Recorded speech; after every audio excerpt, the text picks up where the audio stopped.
Good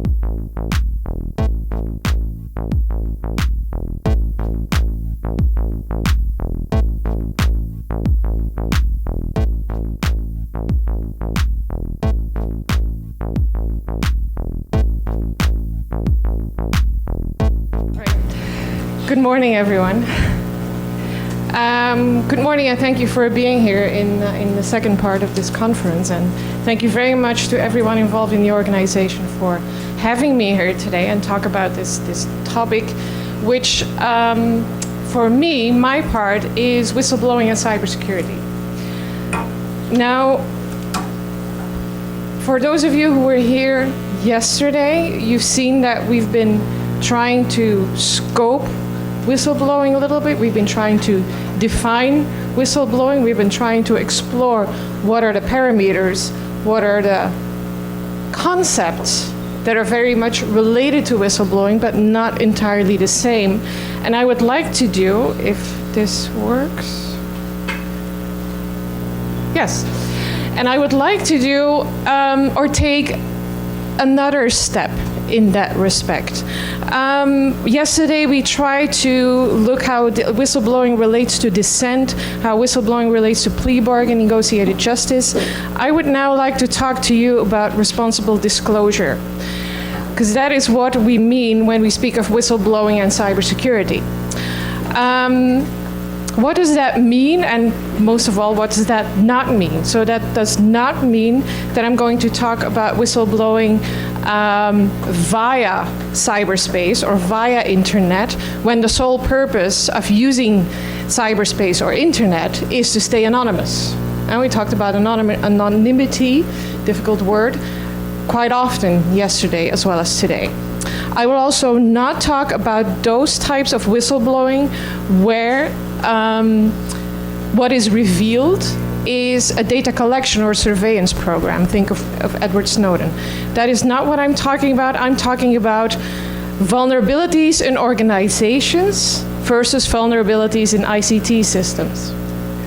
Because that is the whole context, the whole background, why we need to talk about cybersecurity here today. So what exactly is this responsible disclosure, and why am I here standing, focusing on this digital aspect of whistleblowing? How does this work? So on the previous slide, now let's see how this works. I gave you an example of how code looks like. So code, sometimes millions of lines of computer code language is developed in order to make a program work, in order to make software work that you and I use on a daily basis. It can go from a good 500 lines of code into the thousands. If you think of Google Translate, a program that we've all used more or less, it's a very simple program in terms of numbers of lines of code. It actually consists of only a good 500 lines of code. But Google Translate is based on machine learning, so the system learns itself to improve itself. Other software programs are consisting of millions of lines of code. Now, most of you here in the room will be academics and will have published articles as well as books, and you know how typos can sneak their way into your text. No matter how much you try, no matter how many people proofread your text, there will be mistakes in it. There will be typos, there will be punctuation errors. You cannot avoid those. We're human, we make mistakes. Humans develop computer code as well, and humans make mistakes in these millions of lines of code. Some of these will be simply annoying, simply inconvenient. A system has a glitch, does not work, does not do what you would like it to do, just like the typos and the punctuation errors that you see in your articles. Others can go into security issues, can be blatant dangerous. We call them all bugs. We call them computer bugs, we call them IT bugs or software bugs, whatever you want to call them. It can go on a whole spectrum from being merely annoying to a serious security issue. So these are the vulnerabilities in ICT systems that I mentioned before. In order to detect these vulnerabilities in ICT systems, and like I said, no matter how diligent a company is in trying to avoid these mistakes, they can be detected when a program, when an ICT system goes online, when it is used by external people, when it is used by outsiders out of the company. Of course, you can catch my drift here. They need to have access to these systems to discover vulnerabilities, to discover flaws, to discover these mistakes that allow further access into a system and allow further acts being committed with potentially bad intentions. Bad intentions, I'm thinking of stealing data, I'm thinking of abusing a system to manipulate data, to manipulate a whole system. You need some skills to be able to do that. Not everybody has even the basic IT degree, IT graduate, does not necessarily have the skills to do this. So if a company has people working for them, checking, testing, what we call pen testing, software that is developed, testing where the bugs are, where the flaws are, where the vulnerabilities are. Some are simply sneaking through the maze and will make it into a final product. Then you have other IT experts, other hackers, you will be familiar with the term hacker, who will invest their time, invest their money, invest their energy, invest their skills into trying to find these vulnerabilities. Some do it just for fun. Some do it to exploit their skills, to brag about what they can do. Others do it for money, and I will get back to that in a few minutes. So I just made a picture here of a flaw that was actually in an MS Office part, where a vulnerability was discovered after this MS Office program was already used for 17 years. It can take actually that long before a vulnerability is discovered, whether or not it's exploited. So how do I get to whistleblowing now? I get to whistleblowing in the following way. Just for the sake of argument, I'm going to call it traditional whistleblowing, and I'm going to juxtapose it next to responsible disclosure. So what is the goal of traditional whistleblowing? The goal of traditional whistleblowing is the same as the goal of responsible disclosure, in that sense that light is trying to be shed on what is vulnerable. However, in traditional whistleblowing, the goal is to shed light on what is known, possibly even tolerated within an organization, vulnerabilities within organizations. Whereas the goal of responsible disclosure is to shed light on what is not yet known by an organization. Companies do not necessarily know what the vulnerabilities are in their systems. When it comes to traditional whistleblowing, mostly, and I stress the word mostly here, this will be an inside job. I stress the word mostly because yesterday in one of the presentations we saw that you do not necessarily have to be an employee of the company.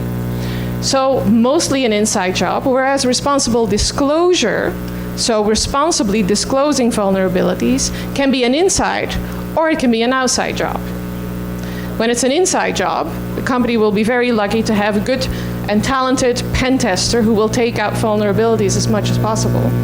When it's an outside job, it might be one of the hackers doing this for money, doing this to show off his skills, doing this for maybe out of the goodness of his heart. I'll get back to that later. The reaction, and now I mean the reaction of a company, reaction of authorities possibly, in traditional whistleblowing will be mostly negative. Whereas the reaction under responsible disclosure, or the reaction on responsible disclosure, will be negative or positive. Why is this negative or positive? Because quite often, hackers make good money out of it. Hundreds of euros are offered for those hackers who will send information on a vulnerability to the company before making it public. That is where the reaction can be quite positive and quite lucrative for people involved. Then, since we're here talking about criminal and whistleblowing, I want to briefly say something about crimes. And here, I do not see that much of a difference between traditional whistleblowing and responsible disclosure. With the exception of, it is quite difficult to distinguish whether somebody blowing the whistle will have committed a crime while doing this. With the exception of this, access to systems, to ICT systems, in order to detect vulnerabilities in itself can be illegal access, especially when it is an outside job. Take that in mind to go to the next story. And here I'm going to zoom in on the Netherlands. In 2012,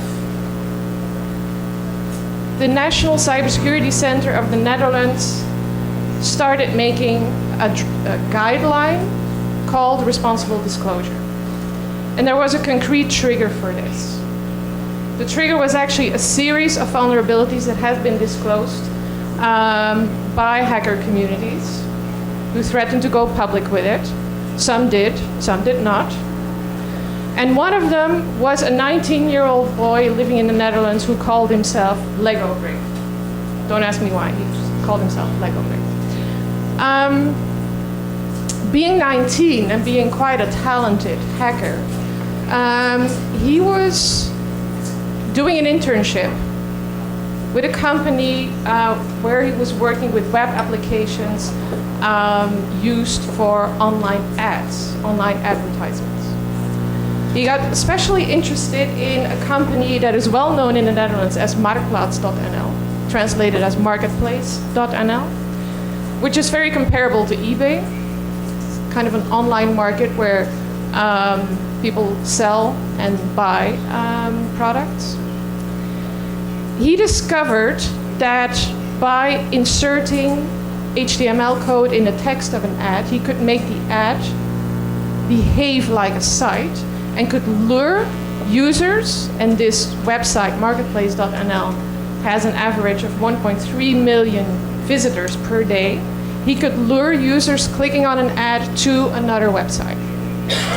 Now he was very proud of finding this out. He played along with it. But then he decided to go public and he posted this on Twitter. And rather quickly, he received a message from the manager of site operations of Marketplace.nl saying, "We want to talk to you." And he got a little bit nervous there, thinking that he was in trouble and was going to be prosecuted. But no, the company actually really wanted to talk to him, wanted to find out how he did it.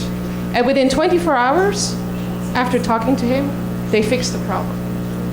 Because websites can actually secure themselves from this type of hacking. But not all of them do.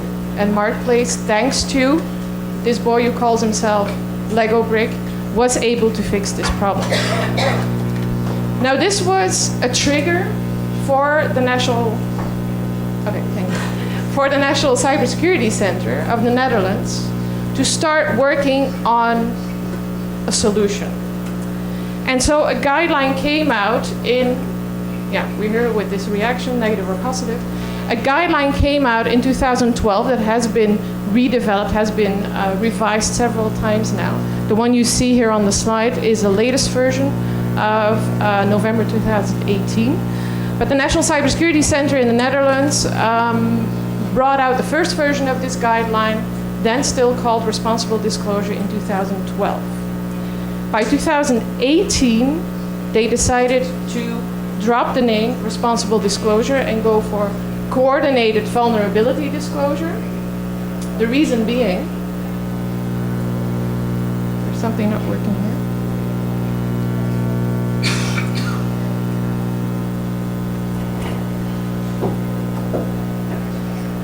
Right, now it works. There's a glitch in the system. The reason being that the NCSC thought that responsible disclosure put too much emphasis on the responsibility of the hacker. There's still something not quite. There you go. The term coordinated vulnerability disclosure actually emphasizes the fact that it should be a dialogue. So the whole idea of the guideline, non-binding guideline, mind you, is that a hacker finding a vulnerability in a system, finding a vulnerability in software, will enter into a dialogue with the company before going public. When conditions are met, and conditions can go from not going public with this vulnerability to give us 30 days, give us 60 days to fix the vulnerability, to patch the vulnerability, to do no harm, and that is the most important one when we're talking about criminal law. Do not use the vulnerability in a system to exploit it. Do not steal data, do not wipe out data, do not erase data in a system, do not erase code. No harm, time, dialogue, staying in touch with the company are those conditions under which a company can say, we will not prosecute. And that is what the NCSC is trying to encourage, to not have companies prosecute these hackers. I'm still not, and I want to be honest about it, I'm still not 100% sure if this would fall completely within the definition of whistleblowing, but we can have a discussion on that later. Follow-up and consideration is another policy point of the guideline by the National Cybersecurity Center of the Netherlands. We talked about follow-up already yesterday and how important it is to explain to a whistleblower what is done with the information that he or she gives. I actually expanded it here in terms of follow-up and consideration because several points have to be taken into account. When the whistleblower, and in between quotation marks, will be an outsider, not an insider of the company, but an outsider, he or she will not always be aware of the internal workings of an organization. He will not be aware of how long it can take and what steps need to be taken by a company to patch the vulnerability. It is important for the company to stay in a dialogue with this person to explain what is going on, how long it's going to take, which steps are to be taken. It can even be an important decision of the company to not patch the vulnerability. That's a matter of risk management. If it is not cost effective to patch the vulnerability, and it's actually more effective to just let it exist and not do anything with it, that could actually be a strategic decision made by the company. It's important to inform a whistleblower, between quotation marks, of this process. Now you may think the first line, when conditions are met, no prosecution, will butt heads with the prosecution service, prosecution authorities. So right after, oh, and by the way, the NCSC can act as an intermediary in this dialogue when necessary. The prosecution authorities of the Netherlands reacted to this guideline when it first came out in 2012.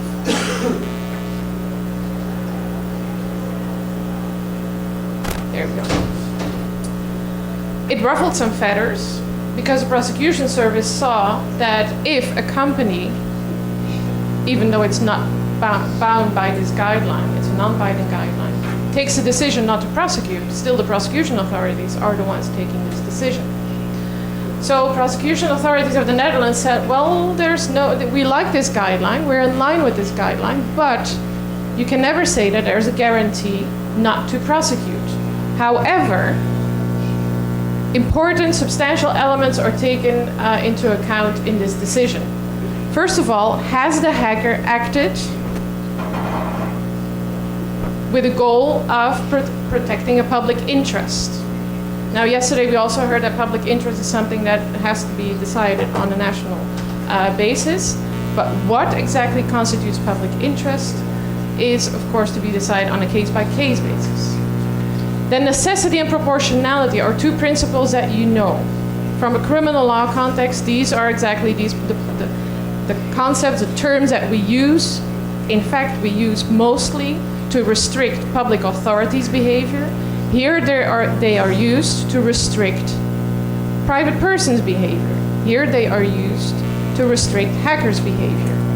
When a hacker has acted proportionately, has not used a brute force attack to get access to a system, for example, has used the least intrusive means to get access to a system, has not caused any harm, then he can fall within the terms of the public prosecution authorities' point of view in the Netherlands. A case to illustrate that is a case involving Volkswagen and not the Dieselgate scandal. We're not doing Volkswagen, has other scandals to worry about. The case I'm talking about consists of a hacking scandal involving Volkswagen's digital keys. It was not only Volkswagen, to be honest. It involved several other car manufacturers, but Volkswagen was the one who took action.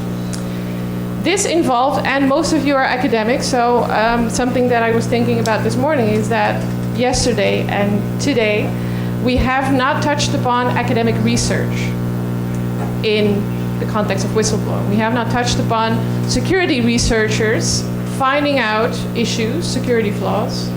Come on. 3 researchers, 2 from the Netherlands, 1 from the UK, actually found out a vulnerability in Volkswagen keys and the keys of several other car manufacturers. They were hackable. They were hackable too easily. They wrote an article on it, an academic article, wanted to publish this, and then Volkswagen took action and blocked the publication of this article. Took it to the British High Court, who actually agreed with Volkswagen and stopped publication of this article. The article was and this was the argument of Volkswagen, was describing in too much detail how to steal a car. Whereas the security researchers' argument was, no, we were acting in the public interest because people need to know that they need to update their car keys, that their car keys are vulnerable. Whereas Volkswagen used public interest in another argument, saying you cannot explain how easy it is to people to steal a car. So Volkswagen won this injunction in first instance. Interestingly enough, 2 years later, the security researchers did reach a compromise with Volkswagen, were allowed to publish the article. However, we don't know how much of a compromise they made and how many parts, and specifically which parts, they had to remove from the article. But a compromise was made.